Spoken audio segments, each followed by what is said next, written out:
Mythology പ്രകാരം ആദത്തിനൊപ്പം ദൈവം മണ്ണിൽ നിന്നും സൃഷ്ടിച്ച പെണ്ണാണ് ലിലിത്ത്. യാഥാർത്ഥ്യം മറ്റൊന്നാണെങ്കിലും ഇവിടെ ഒരു കഥ പറയാൻ ഇത് മതി. എന്നാൽ ലിലിത്ത് ആദത്തിന് വിധേയപ്പെട്ട് ജീവിക്കാൻ വിസമ്മതിച്ചു. അവൾ ആദത്തിനൊപ്പം തുല്യമായ പദവിക്കും സ്ഥാനത്തിനും വേണ്ടി വാദിച്ചു.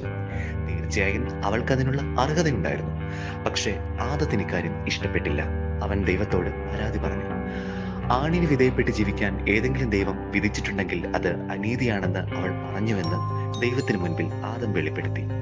അവൾ പറഞ്ഞത് ആദ്യത്തെ നീതി തേടലായിരുന്നെങ്കിലും തന്റെ സൃഷ്ടി തനിക്കെതിരെ തിരിഞ്ഞു സംസാരിച്ചു എന്ന ചിന്തയാൽ ദൈവത്തിന് കോപം വന്നു.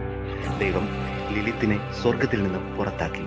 പകരം ആദത്തിന്റെ വാരിയിൽ നിന്നും ഒരു പെണ്ണിനെ സൃഷ്ടിച്ച് അവന് നൽകി. അവന്റെ തന്നെ വാരിയിൽ നിന്നും അവളെ രൂപപ്പെടുത്താൻ കാരണം അവൾ അവന് വിധേയപ്പെട്ട് ജീവിക്കാൻ വേണ്ടിയായിരുന്നു. ദൈവചരിത്രത്തിലെ ആദ്യ അനീതിയും അധർമ്മവും അതായിരുന്നു. തന്റെ സൃഷ്ടികളിൽ അധികാരത്തിന്റെ